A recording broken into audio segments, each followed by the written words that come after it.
اگر آج ممکنہ طور پہ چاند ہو جاتا ہے تو آج لیلۃ الجائزہ ہوگی، اور یہ انتہائی اہم ترین رات ہوگی صاحب، انتہائی اہم ترین۔ دیکھیے یہ جو پورے مہینے کی ہماری پریکٹس ہے نا، یہ جو پورے مہینے ہم محنت کرتے ہیں اللہ تبارک و تعالیٰ کو راضی کرنے کے لیے، اللہ کے حکم کے مطابق جتنے بھی ڈونٹس کے ایریاز ہیں اس کو ہم مکمل طور پہ اپنے آپ پہ کلوز کر دیتے ہیں، اللہ نے فرمایا، اور ڈوز کے جو ایریاز اللہ نے ہمارے لیے کھولے ہیں ہم اس پہ چل پڑتے ہیں۔ آپ دیکھیے کہ جو حلال اشیاء ہیں اس سے بھی ہم رک جایا کرتے ہیں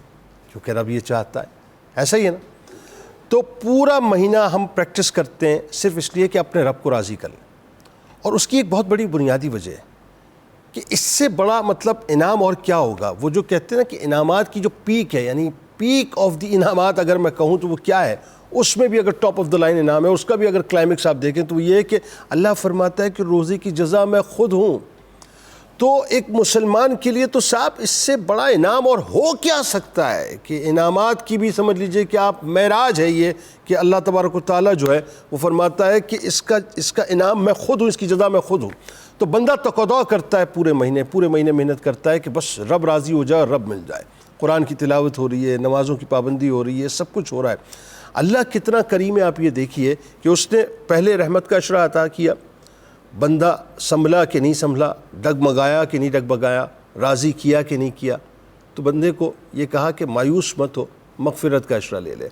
مغفرت کے عشرے میں بھی کہیں تساہل پسندی، کہیں کام، کہیں جاب، کہیں بزنس، کہیں مصروفیات، کہیں کچھ بندہ کبھی آتا کبھی نہیں آتا، کبھی اٹینڈنس لگتی کبھی ایبسنٹ لگتی، ایک عجیب رجسٹر میں ایک عجیب ہوچ پوچ معاملہ چل رہا تھا۔ لیکن اللہ نے کہا مایوس پھر بھی مت ہونا، غلطی کر لی نا، ٹھیک ہے کوئی مسئلہ نہیں ہے، آ جا،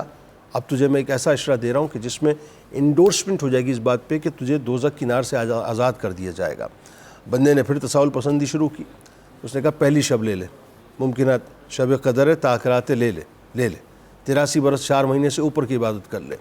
بندہ نہیں سنبھلا، دوسری دے دی، نہیں سنبھلا تیسری دے دی، نہیں سنبھلا چوتھی شب دے دی، نہیں سنبھلا 5ویں شب دے دی۔ اس کریم کی کریمی پہ میں آپ ہم سب قربان ہو جائیں صاحب کہ وہ چاہتا ہے کہ بندہ باہر طور بخش دیا جائے۔ آپ یہ دیکھیے کہ سب کچھ ہونے کے بعد کہ پہلا رحمت کا عشرہ، دوسرا مغفرت کا عشرہ، تیسرا جہنم کی نار سے نجات کا عشرہ، پہلی تاخرات، دوسری تاخرات، تیسری تاخرات، چوتھی تاخرات، 5ویں تاخرات، سب مس کر دیا۔ مایوس مت ہونا میری رحمت سے، ابھی ایک رات باقی ہے، یعنی میں پورے رمضان جتنی بخشش کروں گا اس کا کل میں لیلۃ الجائزہ میں کر دوں گا۔ ذرا سوچیے صاحب، یعنی یہ آج کی رات ممکنہ طور پہ، آج کی رات اتنی قیمتی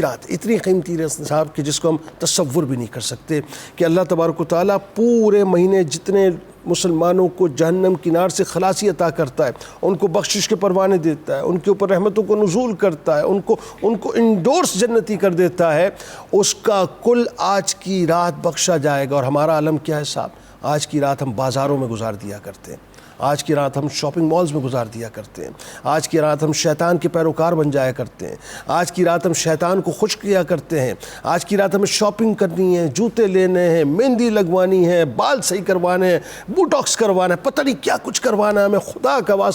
واسطہ یہ رات بازاروں میں ضائع کرنے کی نہیں ہے۔ ایگزامینیشن ہال میں آپ نے پیپر اٹیمپٹ کر دیا، رزلٹ کی اناؤنسمنٹ ہونے والی ہے، آپ کے لیے اناؤنسمنٹ ہونے والی ہے، اور آپ اپنے آپ کو بازاروں میں لے کر جا رہے ہیں۔ اناؤنسمنٹ کے وقت ہمیشہ جو ہے انسان کو چاہیے کہ وہ اسمبلی ہال کے اندر کھڑا رہے، اسمبلی ہال میں اپنے آپ کو پیش کیجئے، اللہ کی بارگاہ میں پیش کیجئے، اللہ تعالیٰ آپ کو رزلٹ دینے والا ہے، رزلٹ کو وصول کیجئے اور پوری رات اللہ کو راضی کیجئے۔ بس اس دعا، اس امید، اس یقین کے ساتھ کہ اللہ تعالیٰ ہماری کاوشوں کو اپنی بارگاہ میں قبول کر لے اور زندگی رہی انشاءاللہ تو پھر ملاقات ہوگی۔ اللہ تعالیٰ آپ کا، ہمارا، ہم سب کا، پاکستان کا، امت مسلمہ کا، اور خاص طور پہ غزہ کے رہنے والوں کا حامی و ناصر، آمین۔